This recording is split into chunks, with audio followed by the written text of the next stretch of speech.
Welcome to BaseballGuys.com. I'm your host on Around the Horn, Ray Flowers. Where's my sign? Well, it's in the closet today. I thought I'd change things up because we're almost done with the month of August. We're heading to the stretch run of September, so why not break it out and do something a little bit different today? First guy I want to talk about is Thome Hanson. Now, he's got an issue with the shoulder. He has continued to say all along, and he's okay. The Braves have continued to say this is basically just a situation of tendonitis.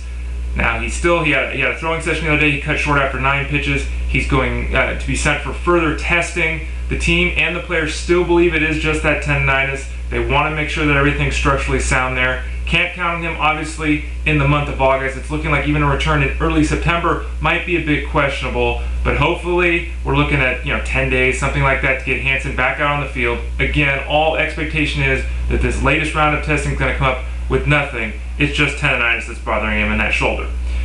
Aramis Ramirez. You remember way back when Aramis Ramirez was hitting 285 with 2 home runs after the first 2 months of the season? Everyone was freaking out, and I told everyone, don't panic. Have confidence in this guy. 8 straight seasons with a home run to fly ball ratio of at least 11.6%. It was down to like 1.5 at the time. Did you believe me? I don't know if you did or not, but hopefully you did. You look up now, he's batting .312 with 24 home runs. How has he done it? A return to normal in that home run to fly ball ratio. It's now up to 13%, right in line with his career numbers. Players have a track record for a reason. A high-quality, all-star caliber player like Aramis Ramirez hasn't been that good for a decade for sheer luck. Hopefully you remain steadfast and patient with him.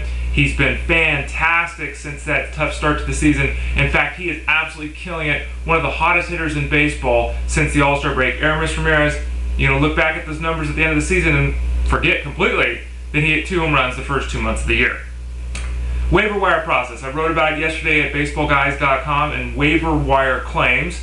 I would encourage all of you to go there to read that article, get a bit better understanding of what's going on. 3 main players I want to discuss. First, Thome. Looks like the team that claimed Thome was the Indians, his former squad. Travis Hafner not doing well, injured on the sidelines. The team could really use a boost in that DH spot, so the Twins and the Indians trying to work out a deal to bring the former slugger back to his home. The Giants are in discussions with the Padres over Heath Bell. Now, I wrote about this also in that waiver wire claims piece at BaseballGuys.com. My belief is the Giants did this to block the Diamondbacks and other teams with better records from getting Heath Bell. I don't think the Giants are serious about adding Heath Bell to their club, though the situation with Romo and Wilson is curious and concerning. Romo looks like he'll be back hopefully this weekend. He's going to go out on Friday and throw an inning in the minor leagues. Brian Wilson still not throwing. He's progressing, but maybe the Giants are very concerned about Wilson's arm, even though all tests show it to be structurally sound. Again, I'm not anticipating a move of Bell to the Giants, but that process is continuing to go on. And then finally, Carlos Pena, looks like he was claimed by the Yankees. At this point, the Cubs have basically gone to Pena and said, look, we're not going to trade you. We're not going to move you.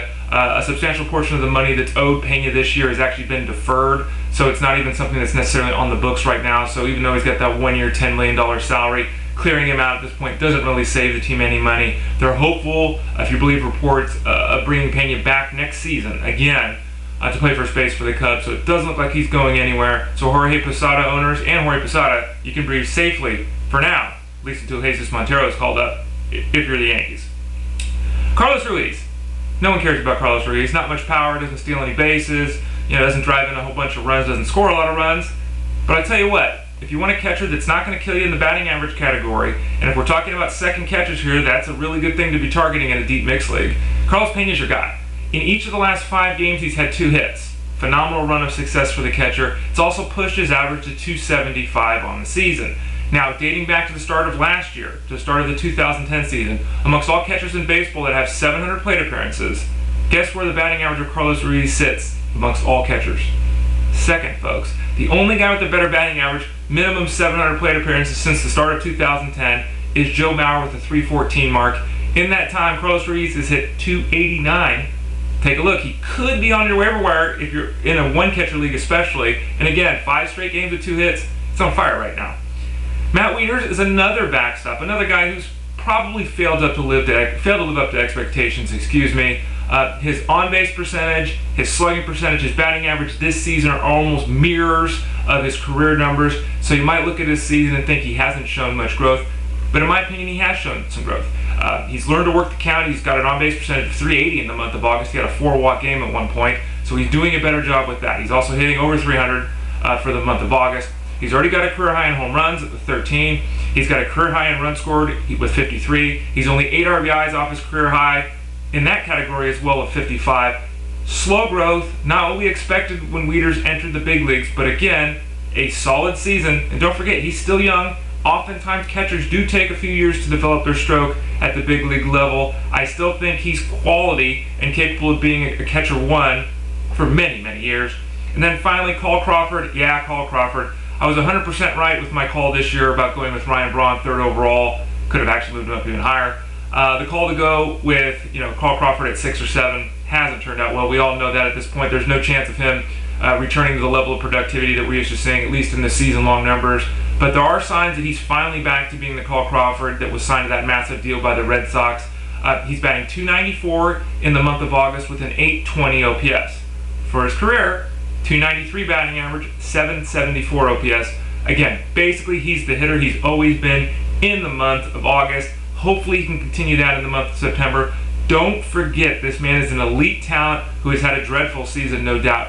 But an elite talent, and there's every chance, at least in my opinion, that he could hit 300, still get 8 to 10 bases, have a huge month of September.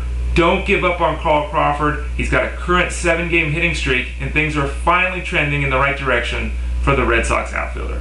I'm Ray Flowers, it's BaseballGuys.com. Enjoy your Thursday, and I'll talk to y'all again soon.